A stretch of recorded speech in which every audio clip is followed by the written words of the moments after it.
My name is Jenny Myrick, and I am the president and CEO of Cathedral District-Jax. And I want to tell you who we are and what we're doing. We are managing the redevelopment of the northeast quadrant of downtown Jacksonville. We have a 19-member board that directs us and guides us to do that. Our biggest project today is 120 units that are under construction. Immediately east of St. John's Cathedral, there'll be 120 affordable housing units with on-site parking. And as you will meet some of our, hear more about what we're doing today, you'll see that Sean Wilson's company has completed the very first one, which is again a seniors, 120 units for seniors. I want to thank all of our sponsors. So Misha, if you could put our sponsors up there. These little projects, we're doing 4 of them total. Without the help of our sponsors, we wouldn't be able to do this. There we go. So each one of these sponsors have generously donated to CDJ, which is what we call ourselves, for these community dialogues, which will go on in 2023 all the way through 2024. Steve Wyman, Elena Flats, the JEA, Aging True, Baker Design Build, JWB, the University of Florida Jax Lab, which is brand new to the district, Shaycor, AE Engineering, and Omega. I think it's the Omega, matter of fact. Okay, I want to introduce our speakers to you. First of all, find my notes. I want to tell you about Sean Kelly. Excuse me, Sean Wilson, not Sean Kelly. You're coming, Steve. Sean Kelly. Sean is the president and founder of Blue Sky Communities. He's a 30-year seasoned affordable housing developer.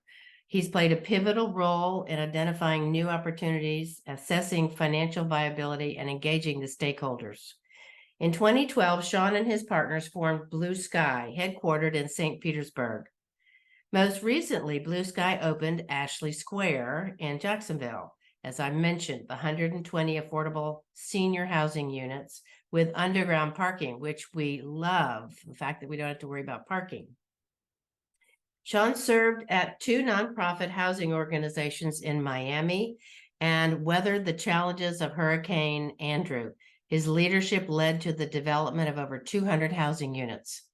He began collaborating with leading for-profit developers in South Florida and took a significant role in creating more than 3,000 affordable rental units. Our second special expert is Steve Kelly, who is not only a dear friend, but a major guiding point, I think, in this community. Steve is the director of downtown real estate and development for the DIA, the Downtown Investment Authority. Steve works closely with developers and business owners on structuring capital to stimulate investment and growth in Jacksonville. He has 30 years banking experience, what he did before he came to the DIA. He brings significant experience in underwriting debt and equity, principally related to commercial real estate. Steve is vice chair of the board for the Jacksonville Community Land Trust, like he doesn't have enough to do already. And Steve serves on advisory boards for ULI North Florida and the JU Marine Science Research Institute. Steve holds a doctorate of business administration from JU.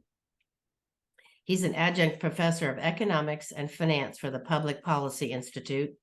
His principal research areas have been housing affordability, income disparity, and economic development. But most important to us at CDJ is that Steve was my inaugural board chair for Cathedral District-Jax during our formative years. So I'd like to start today with just some questions for our expert guest and remind everybody that you too can ask questions. You just send them in, and we have somebody who's going to try to compile them because some, I'm sure, will be similar. And then if we're going to reserve some time at the end for answers to those questions. So I'm going to start by just kind of talking generically about affordable housing. Affordable housing, as I'm sure you've read most places, is a national problem. There's a lot that's been written about it, different versions of why this has mushroomed. And we hope today's discussion is going to be just focused on Northeast Florida. But I really think what you will hear today is a discussion that is universal in nature. So let me dive right in. According to a July report from the Jacksonville Housing Authority, there are 147,000 people on a waiting list for housing. That's a staggering number. But not all are candidates for affordable housing. There is clearly a difference between those two, which we hope we'll be able to point out today. Affordable housing is defined generally as when someone pays more than 30% of their gross household income for housing. So Steve or Sean, whoever wants to take this first toss, people generally have different conceptions of affordable housing, what it is, who it's for, and ultimately who pays for it. What does affordable housing mean to you? I can jump in on this, Jenny, and thank you again for convening this group to talk about housing affordability, which is always a challenge in any community, not just Northeast Florida, but certainly it's something that's ongoing challenge across the country. And you hit the nail on the head talking about the metric that is commonly used in the math of defining what we mean when we say affordable housing or housing affordability. So, I look at it this way that the problem is housing affordability. And sometimes the way that it addressed is called various terms like affordable housing, workforce housing, and more recently, attainable housing has kind of become the term du jour. Just thinking about the product that is put into place that's typically meant to help address those challenges that so many people face with housing affordability. I won't really go down the path too far, but I think it serves as a good talking point to also think about that there's two sides to this. It's not only the housing cost side, as you mentioned that in my introduction. Thank you, by the way, that I also focus on income disparity, and to the extent that incomes aren't keeping pace with rising house costs, that's going to exacerbate the problem. And so that's maybe a topic for another day. But the income side of it should also be thought of in the broader context of how these challenges are met. And I would say that designed to meet housing affordability needs with product that's clean and safe and does not cost more than 30% of the household's income. There's different ways to achieve that. And the oldest tried and true method, I guess, or tried and maybe not so true in some circumstances, was just simply government provided housing, going all the way back to the New Deal. Just public housing, and it certainly served a need, but it had a lot of challenges with it. So over time, public-private partnerships kind of became a better model. And so lowering the cost of construction of development, requiring the developer to pass those savings along to tenants to be eligible for that funding subsidy. So we get programs like the low income housing tax credit, different HUD programs, USDA programs, and other. And then alternatively, you can have housing choice vouchers that are distributed through public housing agencies to the tenant themselves, so they can find their own housing. It doesn't have to be subsidized dwelling, so they can take that voucher and go to various multifamily properties that are qualified for that voucher. And basically that just means that their costs are within certain ranges, and they're clean and safe and things of that nature. So that's an approach. As you mentioned, I'm the vice chair now. I was the inaugural chair for the Jacksonville Community Land Trust, which was we have a wonderful relationship with the city of Jacksonville. This is seen as one of the programs that is somewhat innovative in the sense that this is a housing ownership opportunity. So that's another approach. The first that I mentioned are all more or less multifamily. And then everybody's familiar with CDJ or the Habitat for Humanity model. which is another approach for to address housing affordable needs. So it's a multifaceted response to a broad and ever present challenge that's found in our communities with housing affordability. But it's certainly an important one here in the city of Jacksonville. The mayor's administration, Mayor Deegan, has made it a top priority to address housing affordability needs around the city. The city council under Council President Salem, Councilman Boylan and others has also convened and is addressing this. So it's a very hot topic today, and rightfully so. Yeah.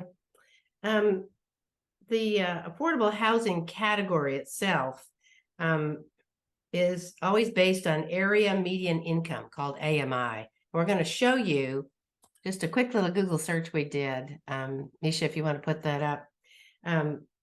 It determines the eligibility of somebody who can sign a lease to go into an affordable housing. So in Duval County, the median income for salary, the AMI, 30, 60, and 80% is how the state usually asks you to set aside a varying degree of the apartments. Let's say you're building, like Sean, 120 units someplace. A certain percentage have to be for 30% AMI, 60% AMI, 80%. Those are generally the most commonly used numbers. But you see in Duval County what that salary means. 30% is $21,000 a year. This is for a two-person family. 60% is at $42,000 and 80% is $56,000. So I said to myself, well, who are these people? Who are these people and what are their starting salaries? And on the right, you can see the starting salaries for these categories. A teacher, $48,700. A policeman, $51,900, almost $52,000. A paralegal, about $40,000. A bartender at $20,000 plus tips.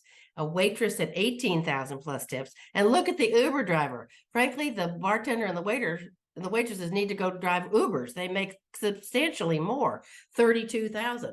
But if you plug those numbers into the chart at the left, you see that the vast majority of them, all of them, are eligible to live in affordable housing, which is a real revelation for a lot of people. It is not strictly poor. It is the working poor who signed the leases to move in.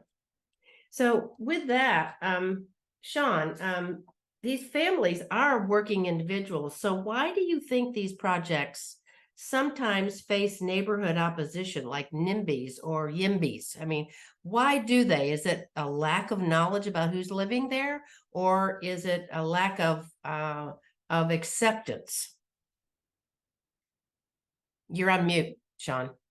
Well, thank you very much, Ginny, for having me today. And it's great to be in the esteemed company of Steve Kelly. And thanks to all of the people who are joining us today. This is a really an amazing crowd. I'm not sure what the background is of everybody who's here, but hopefully for those that don't know very much about affordable housing, this will be a very enlightening afternoon. The NIMBYism is a problem, but it's much less of a problem today than it was 10 or 20 years ago. It has gradually become less and less of a problem due to a few different factors. And in fact, what we're seeing right now is what I'll call, and this is not me coining a phrase, but there's a phenomenon called YIMBYism, which means yes in my backyard. Which is a movement among a lot of mostly urban dwellers and urban organizations like your own that are saying, yes, it's okay to build something denser in our area. It's okay to build something that's innovative, and it's okay to build something that is for the workforce. So, we're really looking at opportunities. When we find sites, when we create opportunities in areas where we know that the city or the county or other stakeholders are going to be in favor of what we're doing, then that really animates us to focus on those areas. And so we're able to do that. We don't have to skulk around in a lot of different areas. We can come right out to stakeholder groups and to local elected officials And oftentimes we're seeing that they embrace us. So I think it's a question for the developers who are out there creating the opportunities to focus on developments that are in areas where they know that they're wanted. Thanks. Steve, a lot of affordable housing projects, the ones that I have been involved with or read about, are huge. They exceed 20 million in scope to put them together. Can you help us understand why the banking community is involved, and what the capital stacks, so they usually call it, looks at how to build these large apartment projects? Sure, I'm happy to. So, as you know, I spent a lot of my career at a couple of different banks working in community development, lending, and investing, which really is response to the Community Revitalization Act, or I'm sorry, the Community Reinvestment Act, which is a legislated body that requires banks to provide lending efforts and capital into low and moderate income areas that they serve through their branch networks. And so in response to that, what a lot of banks have done is started participating with developers like Sean and Blue Sky, providing both lending products for the construction and permanent debt required to facilitate the construction of those large multifamily developments, as you pointed out, which, you know, the low number today is 20 million, 40 million and up is common. And so takes a lot of capital to do that. And the low income housing tax credit program has been the federal government's most active and most successful program ever really introduced for housing affordability. And then on the back end of that, those loans are typically repaid largely through tax credits that are allocated to developers such as Sean, that then can find investors for those tax credits. And so the banks I've worked for, the equity side that I would underwrite would be to be the investor, so that you are literally a part owner in that development. You're a limited partner in that development activity. You've acquired those tax credits, and through that structure, you become an owner in that property, and the investor gets repaid through the tax credits that flow over a 10-year period. And so, you know, that's a way that a lot of these developments, the larger multifamily developments that we typically see in addressing housing affordability needs, generally are supported by those low-income housing tax credits, which is a major slice of that pie. But I've been in deals. I know Sean's been in many deals more than me that have, you know, 6, 7, 8 layers of capital. Sometimes it can be very, very complex. And, you know, each one of those layers has its own team of attorneys and advisors, and, you know, trying to get everybody on the same page, you know, draws out the development time. Time is very, very expensive. And so, you know, that adds to the complexity of putting these deals together. So you can have the tax credit, you can have, you know, some city funding like what we provide on occasion here through DIA or other parts of the city of Jacksonville. You can have some HUD financing in there. You can have, you know, brownfields. You can have all kinds of different layers of capital in there. Well, thanks. Sean, how fast do these apartments usually lease up? And how are the tenants screened for eligibility and staying power? Yep, you're on mute. There you go. I have seen in our last several developments an enormous increase in the number of interested parties that sign up for, just based on the sign that we put out at the construction site.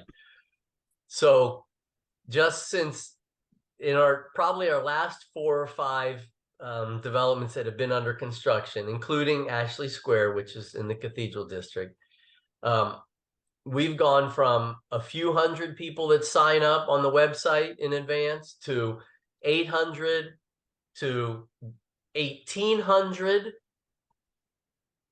you're going to think I'm crazy, but to 3, 4, and 8,000 people who sign up as an interested party. And then, Oh my yes, 8,000 people signed up to a job, not even in a major metropolis. And so the way we do it is we then send out some e-blasts to everybody in advance of kind of the day when we're going to start taking applications. Then we send an e-blast out saying we're officially now going to take applications. And then it is a question of how soon do they call us or set up an appointment.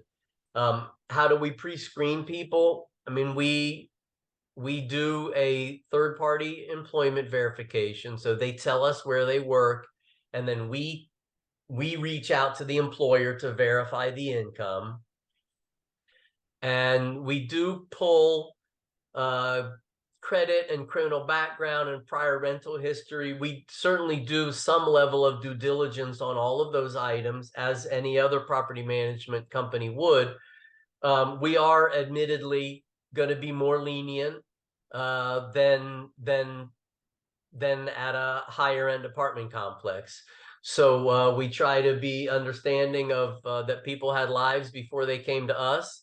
And at the end of the day, there are some set criteria, but the property management staff, an actual human being, will review the results of the background, et cetera, and their employment verification, and make the decision.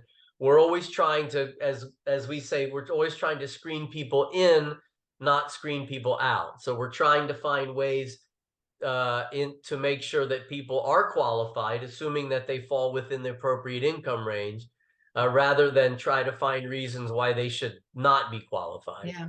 Is it still true that people can get in, and as their income increases, they do not have to leave? Correct. So that's a really interesting, I think, little fact about affordable housing.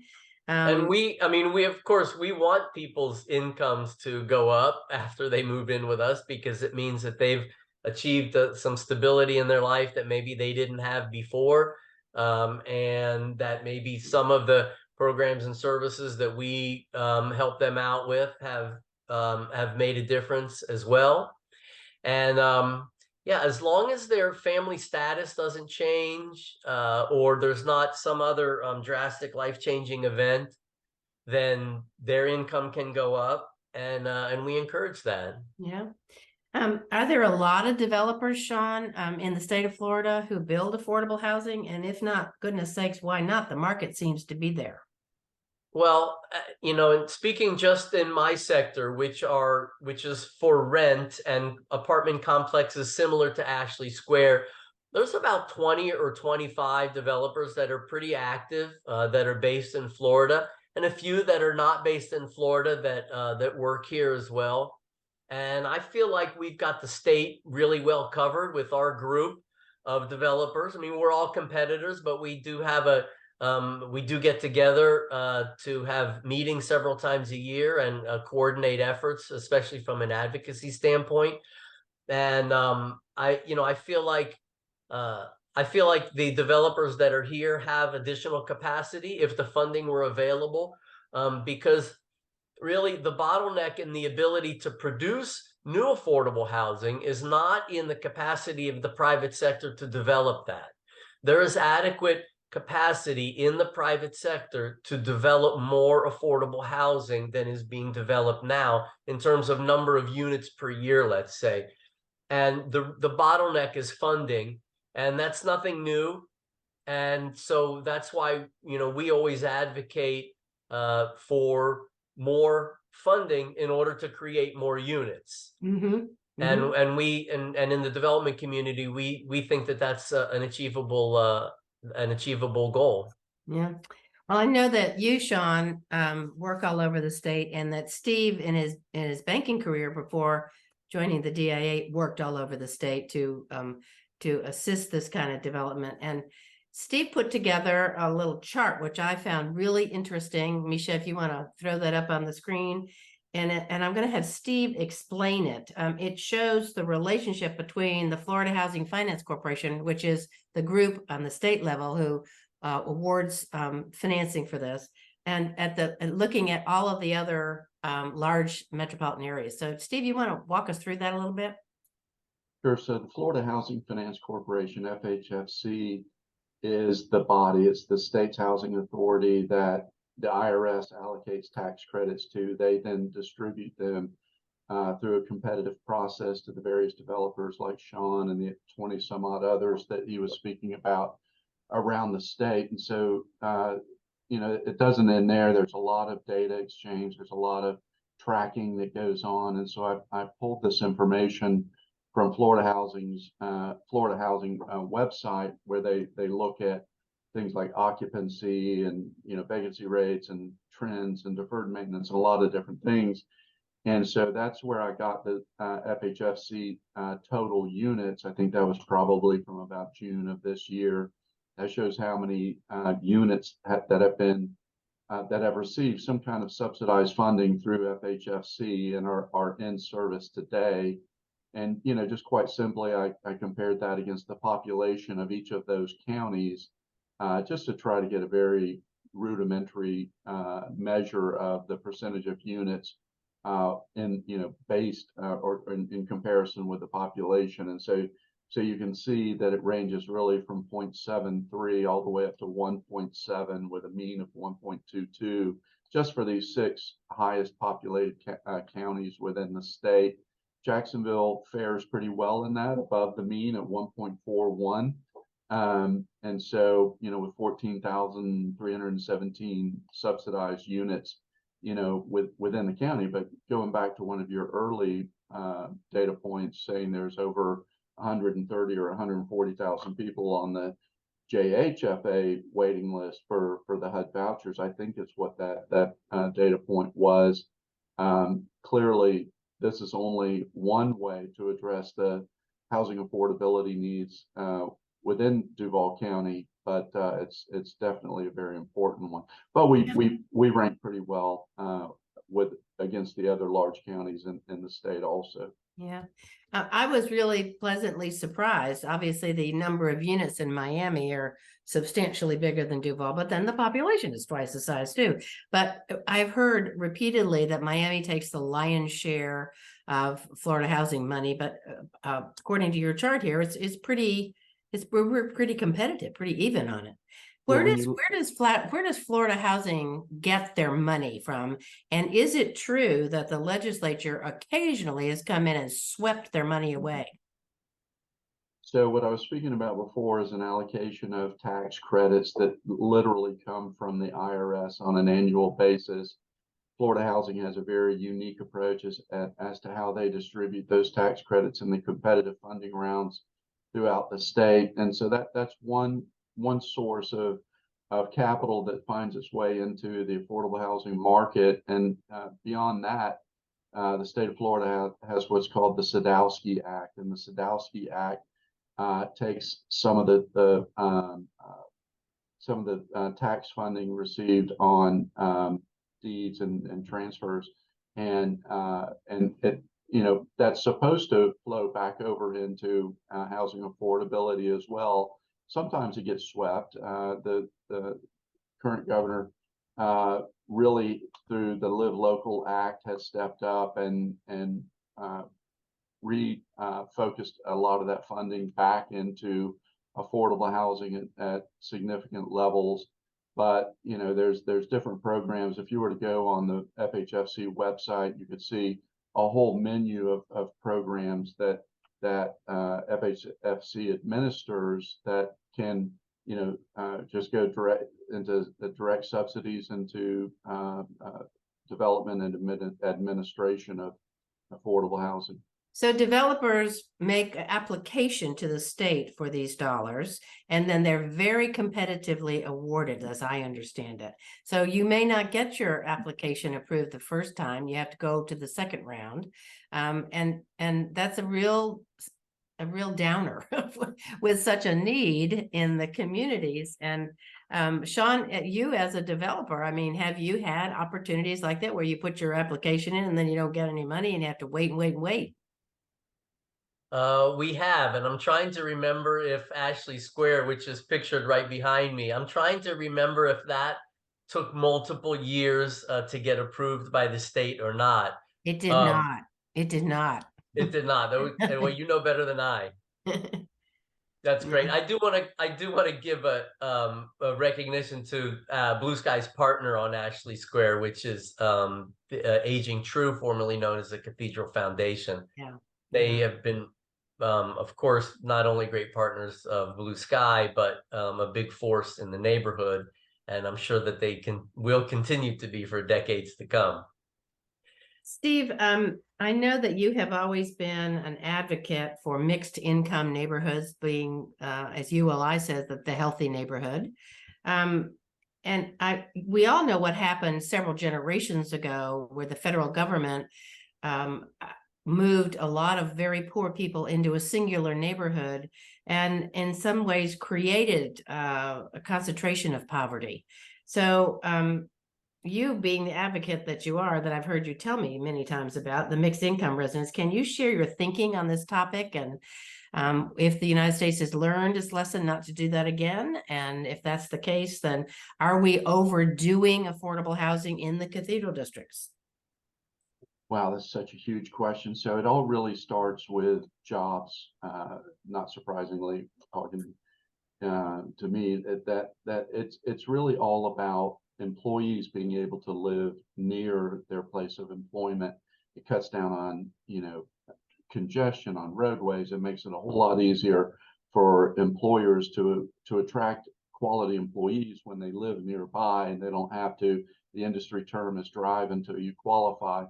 And so, having employees close by their workplaces has multiple advantages for all of the parties involved. And so, creating communities that are not exclusionary. Whenever I go to meetings where there's big mixed use developments or master plan communities, and there's all these retail and medical centers and maybe even some light manufacturing or whatever it is. And I frequently just ask the question, where are those workers going to live? Yeah. And typically the question is, oh, they'll figure it out. They'll find a way. And that's just not a very good answer. So really these master plan communities that are going to have a lot of jobs where service people are needed, and there's schools, and there's, like you pointed out on your list earlier, there's teachers and a lot of people that aren't making $80,000 and $100,000 in their households. They need a place to live to be able to serve that community. So mixed income communities are really important, and we've been approaching that here in downtown. We've got several mixed income developments that are either fully occupied today or nearly fully occupied, several or at least one that's underway right now in the Cathedral District that is underway. That's going to be a mixed income development. And that's something that the tax credit community evolved to several years ago, where the not 100% of the development had to be affordable anymore, that they could mix the incomes to achieve an average income level that qualifies the whole development for the tax credits. And I think that has had tremendous benefits, that we're not, grouping people together and saying, okay, y'all live over there, we'll be over here if you need us, but don't mix the two. That's just been a horrible design. You would never just draw a circle, okay, this is going to be our city, and say, okay, drop some monopoly houses on it. These are the low income ones. Where do you want them to be? Nobody in their right mind would shove them over to a corner and say, we want all the low income people over there. It's just not a good idea. Yeah. A lot of problems. To me, it is the definition of suburbia, where you have people of very similar incomes all living closely together. And that's where you get some pushback about trying to put affordable housing close by or even in that development. We just received a really generous grant. CDJ met with the Jaguars multiple times, And they are convinced, I believe, that we are going to be the neighborhood for the employers, the employees that are being that will be working in the development that's going on in the sports complex. We are literally walking or biking distance from that huge development that's going on. And the Jaguars got it. They got it right away. They hosted a meeting with other entities to talk about it, to help us. And we are eternally grateful to them. They gave us they jumped up from a small sponsorship, which they have been doing for a couple of years, to a $30,000 donation that just came in last month. So, I mean, you're absolutely on point that you need to have the residential living close to where the employment level is. Otherwise, you end up in your car driving from Baker County to go work over at the sports complex. You know, Sean, can you tell us what the trends are in affordable housing, and either the size or the style or the location, to talk about that, what you're finding throughout the state? Yeah, I mean, I think what we're finding is that the trend is for more urban locations, and I think that that trend will be accelerated now with the new Live Local Act, which expands the number of sites that could be available for affordable housing to include all of the commercial and industrial, clean industrial, presumably, sites around the state. And I think we're getting away from the suburban garden style 2- and 3-story developments, and we're going to more urban, little bit taller buildings in previously developed areas, on corridors, fewer parking. I don't think we're looking at seas of asphalt anymore, that, you know, in locations that force every adult to have a car. That's not what low-income people want. They want to be freed from having to own one car per adult. They want urban settings that are convenient and walkability, bikeability, transit. And so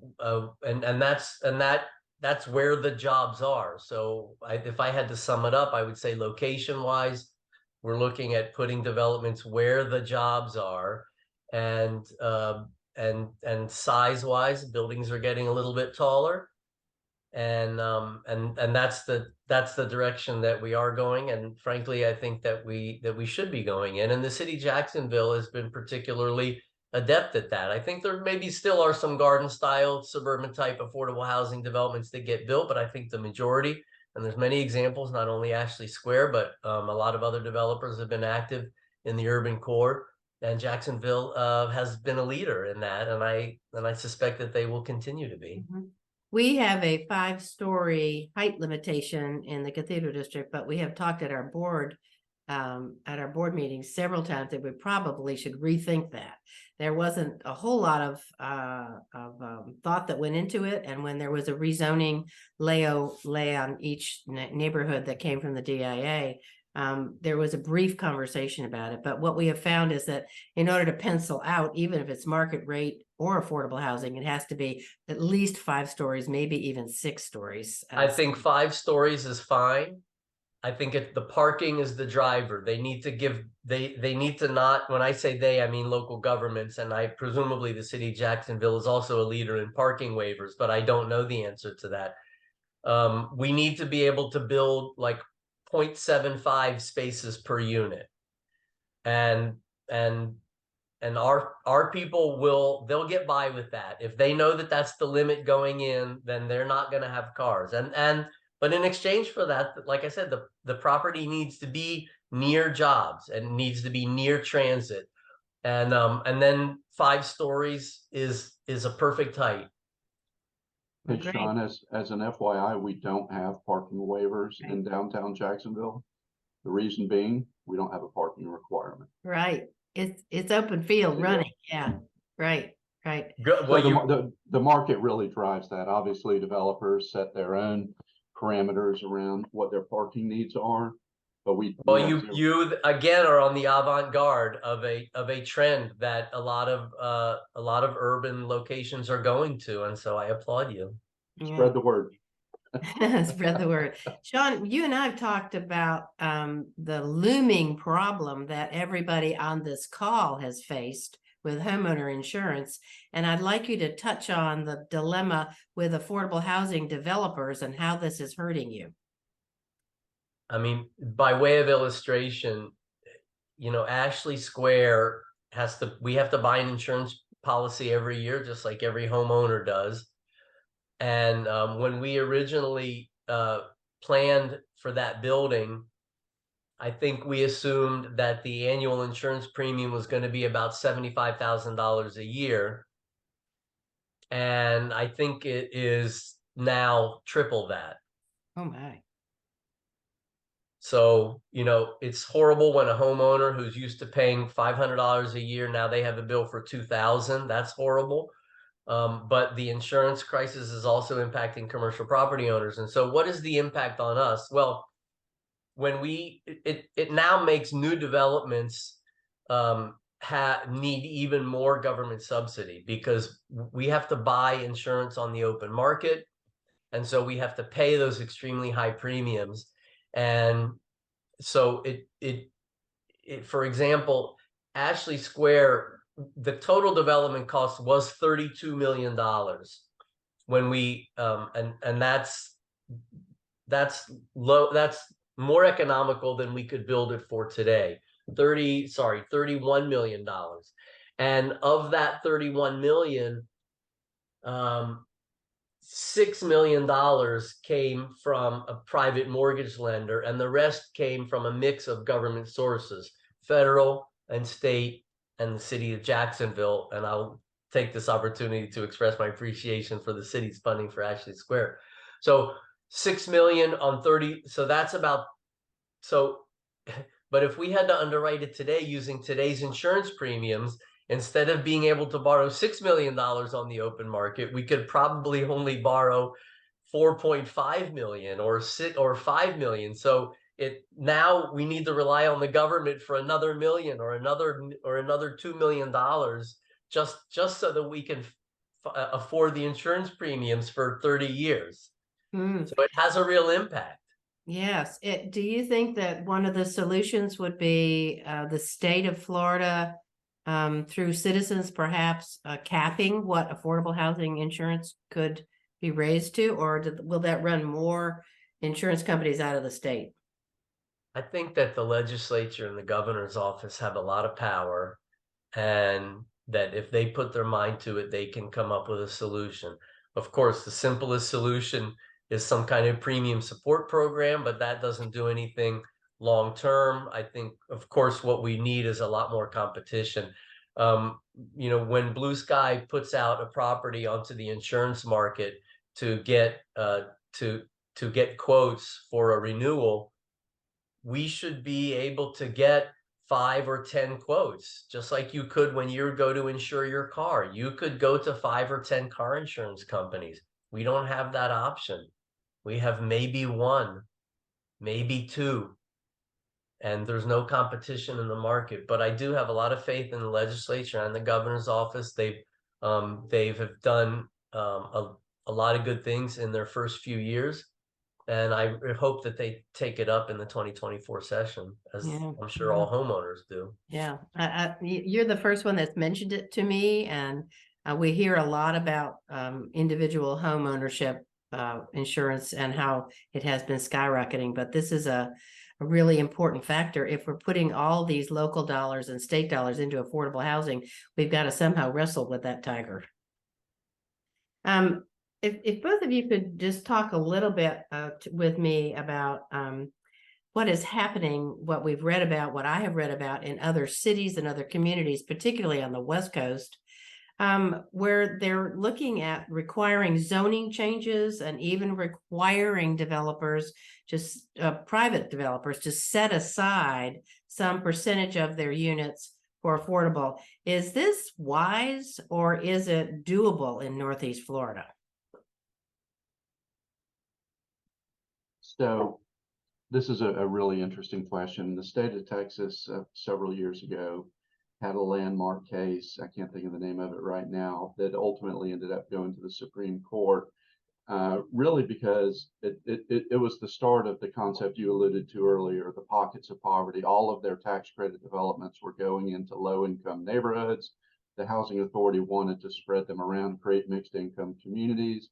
The governor fought against it, filed lawsuits that ended up in the legislature. I'm sorry, in the Supreme Court.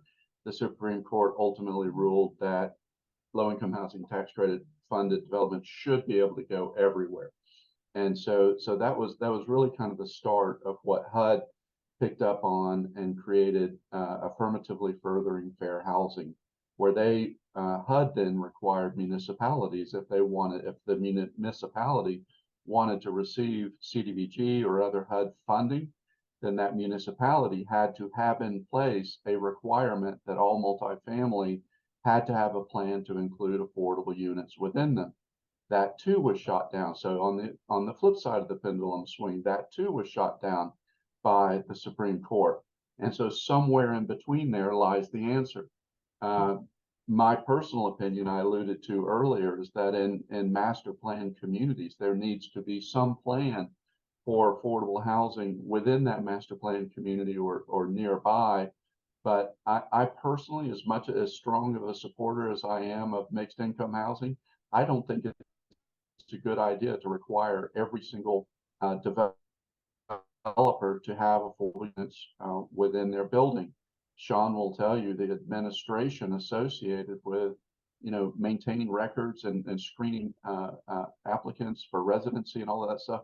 That's another additional cost associated with running developments that have mixed income units in them. And so, when the LIHTC community went in that direction several years ago, it wasn't as big of a problem because they're already administering everything that's required within these buildings.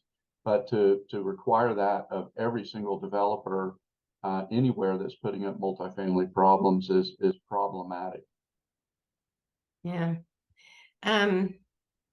Let's see. I think we could probably open it up to some questions. We've got somebody, I think, that's trying to pool these together so we can do maybe one or two at a time. Let's see. Here's a really great question. Does the availability of transit infrastructure improve the performance of attainable housing projects? And assuming so, would access to free walk-on transit add measurable value? Well, I mean, we always look for the closest bus stop to our developments. I mean, I think it is really important. The suburban transit options, there are bus stops in the suburbs, so technically we can be near transit, but it's not the same as having having the more frequent stops that you get when you're closer in. So we do think that it increases the performance, and it's better for the residents, frankly.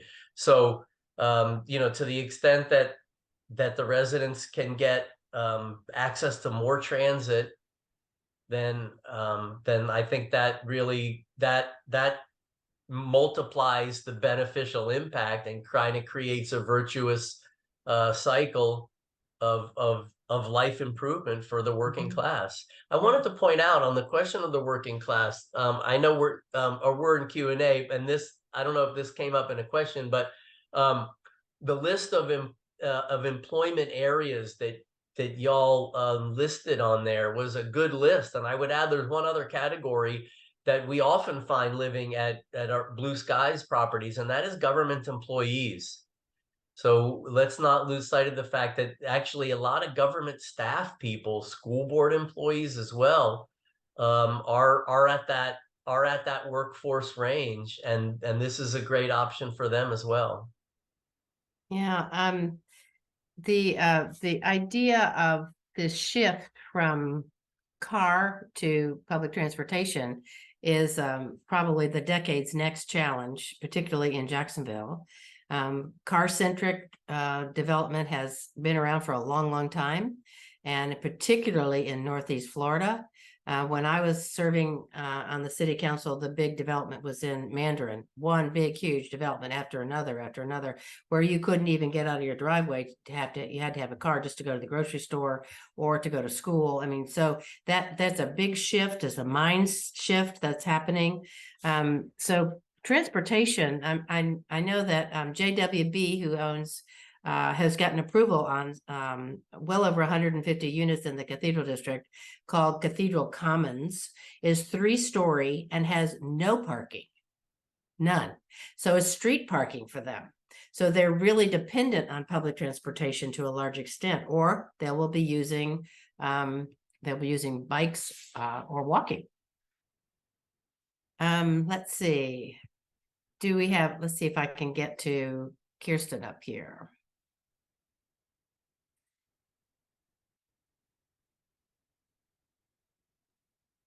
Jenny, if you open the chat and look at the messages directly from me, you'll see some of the audience questions to read. Yeah, I'm seeing them from you. I see them, but why don't you give us one? Give us one of them. Well, somebody asked about affordable home ownership, and I would point out that the trend in that respect is that it's gotten much more difficult. The way affordable home ownership happens is by providing a down payment assistance to a family that is bankable, that can borrow some money, and that has become much more difficult, because it used to be that a low-income family could used to be able to buy a single-family home in a mature neighborhood for maybe $150,000. At least that's true in Tampa. Now that same house is $350,000, and so governments have increased the down payment assistance from $5,000 per family to $25,000 or $50,000. But now that just a regular old small house costs $300,000 or $400,000, and interest rates have gone up, there's no way that a government can come up with enough down payment assistance to bridge that gap. Yeah. And that's a very unfortunate. I mean, we just have to keep our eyes on it and hope that those numbers come back into line. Yeah. We have a question here that says, who is developing the mixed income projects you mentioned, and how are they being funded? So there might be a misconception about affordable housing being mixed income, or another definition for mixed income. Steve, you want to try to straighten that out? Yeah, so as an example, right there in the Cathedral District, where you've got the Best Core project, where they acquired the YWCA building, and then they're wrapping around a bunch of new construction there. And so that is a total of, I think it's 120 units. Yes. Where 36 of those units will be greater than 100% AMI. So where the market really kind of meets the AMI percentages is around 120, maybe up to 140 at the most. So as long as the blend of those incomes achieves the affordability threshold as set forth by Florida Housing Finance, you can stretch the pricing both up and down. So there's 18 units by my chart of less than 30% AMI, 43 less than 60% AMI, 23 less than 80% AMI, and 36 up to 100% AMI. So that's how you achieve that mixed income within a single development. And there was some question several years ago whether these would lease up, whether or not they would be accepted in communities. But in fact, this has been going on for a long time in places like Manhattan, and out of necessity, where you have such dense populations that people find these are the people they know. I mean, it's people in my offices, it's people in the banks I've worked for, it's people that we all know from the neighborhoods in which we living together in the same apartment building. So it's a lot of the misconception about how that interaction might work has been proven just not to be true. Let's talk just a little bit about an interesting question that just came in. Most of what you have been talking about today is really geared toward workforce housing. What is the trend and plan for truly low income folks? The 147,000 people on the Housing Authority list, for example, these are people below 60% AMI.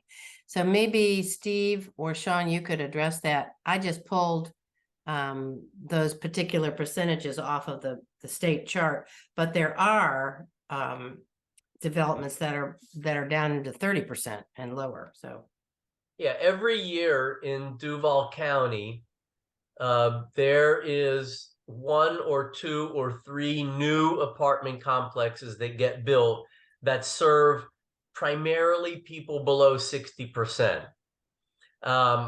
Whether it is 1 or 2 or 3 per year is kind of goes back to the competitive thing that you talked about before, Ginny. But there is funding available every year, and so I mean that's probably all you're going to be able to get is 1 or 2 or 3 a year, because it's a function of how much funding can you get from the state. The city is not going to have enough money to assist a development without either state or federal dollars. Kind of probably the way you guys fund your highway projects too. It's akin to that, but that group is being served every year. There are new units for that group of AMI. yeah. Well, here's our last question for today, and then I'm going to wrap it up at the end, I think. This question is about the city of Jacksonville, so maybe it's focused on you, Steve. COJ is in the process of formulating their affordable housing strategy. What should COJ itself do moving forward to encourage affordable housing?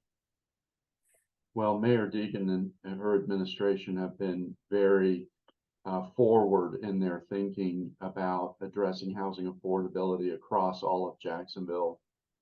They've certainly through the transition planning put together a great team of people, listened to people from the community, put together a report that was just released in the last week or two with a lot of great ideas. And so they're in the process right now of determining which ones of those can be implemented the quickest and will have the greatest impact. So both efficiency and equity are being addressed through the mayor, and I applaud her for that. City Council likewise is undertaking a lot of their own through the quality of life indicators that led by Councilman Boylan over the last year or so. Really listen to the communities, just gathering information, figuring out where the needs are. I mean, it sounds like they're really simple, but nothing is as simple as it sounds on the surface of things. So giving all of the really high demand for affordable housing and the very limited resources that are available to address them, it's a very challenging and daunting task. And I'm pleased very much so by what I see coming out of the mayor's office as well as City Council and the focus it's getting, and it's going to be helpful. There's no question about it. Will it resolve the problem 100%? You know, that's such a daunting task, but it will certainly move the needle in the right direction. But I really just want to go back to my earlier point that income is part of this this problem. The incomes just have not kept up with inflation and rising housing costs. So that's the other side of the math. And and I'm not necessarily advocating higher minimum wages or whatever, but the employment communities, you know, the employers need to understand that they have a hand in this, and you know, labor economics needs to recognize that there's a part of that that's feeding into these global challenges that are being faced. Yeah. Well, I want to thank you guys. I mean, this has been very informative. We're getting all kinds of wonderful comments on the side that say, thank you, thank you, thank you. This is so much